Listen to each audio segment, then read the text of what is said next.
part of 3-6 is just knowing what a compound inequality is and being able to write and solve them and graph them. So what it means is two distinct inequalities joined by the word and or, okay? So you've got two in one here, basically. All right, so I copied this for you, but what it says is the understanding we're looking for is you find the solutions of a compound inequality either by identifying where the solution sets of the distinct inequalities overlap or by combining the solution sets to form a larger solution set. Okay, two separate things, right? The graph of a compound inequality with the word and contains an overlap of the graphs of the two inequalities that form it. Okay, so for example, if it says x is greater than or equal to 3 and x is less than or equal to 7, right? You can actually put those together, right, as one inequality. What that means then is they'll overlap, right? So everything that's greater than 3 is going this way. Everything that's less than 7 is going this way. If it's got to satisfy both, it only means the numbers between 3 and 7. Now, if we use the word or, it's different, right? If I say x is less than -2, or it's greater than or equal to 1, right? These go opposite ways. If x is less than -2, your graph is pointing this way. It's everything going that way. If it is greater than or equal to 1, it's going this way. So it's pointing in two different directions. That means these in the center don't work, right? But everything pointing outwards does work. Okay, that's just an understanding. Let me show you. It's a lot more easy to understand when we show. Okay, let's start by writing the inequality. So this is the first part. What compound inequality represents the phrase graph the solution? So all real numbers that are greater than -2 and less than 6. Okay, so let's write two separate inequalities at first, and then I can show you how we can join them, all right? So all real numbers that are greater than -2, we would say x is greater than -2, right? And less than -6. So we would say x is less than, or not -6, I'm sorry, +6. I don't know where I saw that negative. We would write two separate inequalities. Now, we would graph them both on the same graph. So let's make a graph. This time, instead of one number that has to be on the graph, there are two. What two numbers have to be on the graph? Yeah, that's right. Okay. So you want a couple around them. So I'm actually going to start at -3. -2, -1, 0, 1, 2, 3, 4, 5, 6, 7 to fit them all in. Okay, so the first one, x is greater than -2. Is that an open or closed circle? Open, right? And which direction would that point? It's going to point to the right, but I'm not going to do it yet. I'm just going to go a little bit this way because I know it's going to point right. All right, x is less than 6 is going to be open, right? Which direction is it going to point? Left. Are these going to end up connecting?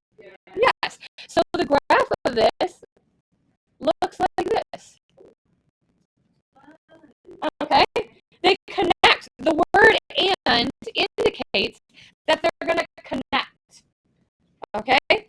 The other thing is, and we're going to write this over here because I don't have enough space. So let's draw an arrow. Going over here. You can write this, and most of the time they do, as one inequality, okay? So the lower limit is -2. So we would write the -2 as our lower limit. Our upper limit is 6, right? So that's what we would put on the other end. And we're going to put our variable x in the middle. Now, this is important, right? So this one is correct. X is less than 6. So we write it exactly how we see it. But notice on this one, right, if I flipped it around, didn't I? The X is on the other side, but we can write it, the alligator on this side is eating who? The X or the -2? So we just have to make sure that if we write it, this is how we write a compound inequality. Like this. This is saying this, but without the word and. This says -2 is less than X, which is less than 6. And this is the graph of that. It means all the numbers between there. Okay, let's do an or. All right, so I'm going to do a different color so that we can keep it separate, but hopefully you guys can follow. All right, all real numbers that are less than 0 or greater than or equal to 5. So first, let's write it separately. All real numbers that are less than 0 would be X is less than 0. Or, that's the word this time, so we're going to use the word or. Greater than or equal to 5. So we still have to put an X in. X is greater than or equal to 5. And then we're going to make a graph. Again, we need 2 numbers for sure, right? We need a 0, but I'm going to go around it. So I'm going to do -1, 0, 1, 2, 3, 4, 5, and then I'm going to go up to 6 at least. And we're going to graph them as normal. Open circle around 0, right? Pointing what direction? Left. Okay, so I'm just going to go a little bit this way. Closed circle around the 5. Pointing right. Okay, this time, they are not going to intersect, are they? So all these numbers in the middle are not included. They are going opposite directions, right? Now, normally we do not put this together, right? Like this. Why don't you think we would put the ors together? Yeah, they're going opposite directions. Now, sometimes you will see it where they put it together, where they do this 0 and the 5 and the limits, right? And so X on this side it's going the correct direction. And on this side, right, the alligator is eating the 0, isn't it? So they don't normally do that for the ors, but once in a while they will. You'll see it a lot more with the ands. Okay, that's the first thing to do.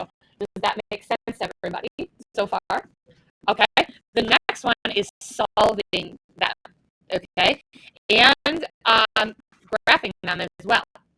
Okay, so there are 3 steps here. These are our steps. We want to separate, solve each, and rejoin. Okay, so notice, right, there are 2 inequalities here. There's one on the left and one on the right. So by separate, I mean I only want to solve the first inequality first. I want to pretend that that other inequality is not there. So I'm going to separate it and make this one of them. -3 is less than or equal to m minus 4.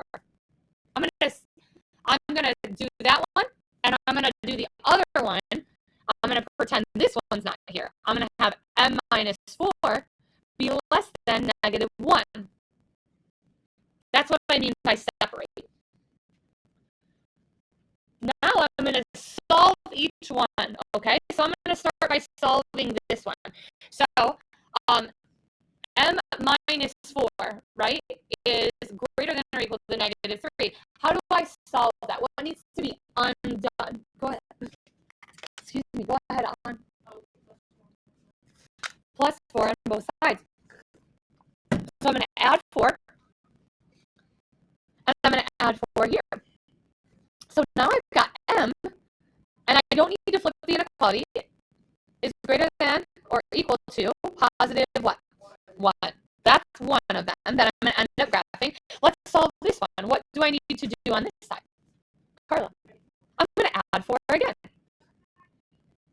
Okay, so now I have m, I don't need to flip the inequality, is less than what? 3. Okay, now I'm going to graph it. Okay, so I need to make sure I have a 1 and a 3 on there. That's pretty easy. So I'm going to put a 0, a 1, a 2, a 3, and a 4. And I'm going to put a closed circle around the 1, right? What direction will it go? Okay, now here's the tricky part, right? To use the cheat, right? Where does to use our graphing cheat, M would have to be over here, wouldn't it? And 1 right here. So it's eating the M, right?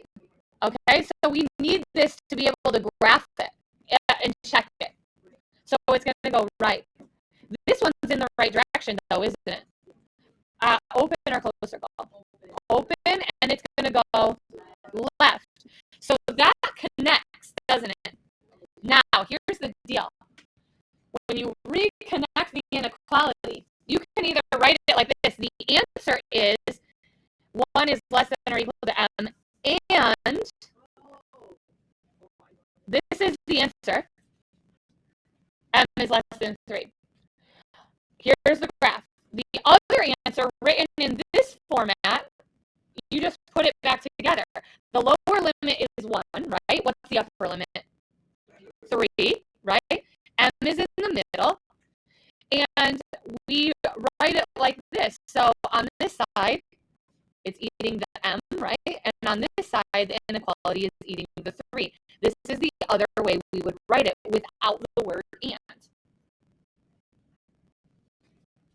Does that make sense so far? Excellent. Okay, so we're not going to do 3, but we are going to do 4, which is on the other side. And then we're going to save all this fun excitement for tomorrow. It's going to be great. Everyone's going to love it. It'll strike joy into your hearts. Okay, the other one, the last one today, is solving them and graphing them with the or in it. So notice in the beginning, right? It's not put together. It says, what are the solutions of 3t plus 2 is less than negative 7, or negative 4t plus 5 is greater than 1, graph the solutions. Okay, so in this case, you solve each of them. They're already separate, right? You want to keep them separate with the word or. We don't really want to put them back together because they're going to go separate directions. And then we're going to graph them, okay? So now we're going to solve each of them separately. We'll start with 3t plus 2 is less than negative 7. All right, this is a compound inequality that has multi-steps, right? What's the first step? Raise your hand if you know. The first step in solving this inequality. Go ahead, Anna. What do you got? That's right, minus 2 from both sides. Okay, so 3t is less than negative 9. Second step, go ahead. Divided by 3. Do I have to flip the inequality? No, don't get confused. That 9 is negative, but it's only when we divide by the negative. Okay, so t is less than negative 3 for one of them. Now let's do the other one. Oh, of course, I didn't leave a lot of space for a graph, but I'm going to put it over here. Okay, so negative 4t plus 5 is less than 1. Okay? That's this one. See it? I'm just solving it over here because I needed space. Okay, Ezekiel, what is the first move that I need to make to solve this? Good. Minus 5. So I got negative 4t is less than negative 4 now, right? Okay, Autumn, what's the second move? By what? Yes. Do I have to flip the inequality? Yes. Okay. All right, so now I have t is greater than positive 1. That's what we've got. Now we're going to graph it. Now I didn't leave a lot of space, so I apologize for that, but I'm going to do mine over here. So I need to have negative 3 and positive 1, don't I? So I'm going to start with negative 4, negative 3, negative 2, negative 1, 0, 1, 2, and I have extra space, so I'm going to put a 3 in there. Okay, so let's start with this one. T is less than negative 3. So open or closed? Open what direction? All right. T is greater than 1. Open or close? Open, left or right? So now you look at the graph. Is this going to be an and or an or? Or. You can see it because it points in opposite directions. So the final answer is this. You must have the word in between or it's incorrect. Okay? You have to either have and or you have to put it together for the and. Okay, that's the lesson today. And our assignment is going to be 3-6, numbers 1 through 12 for today.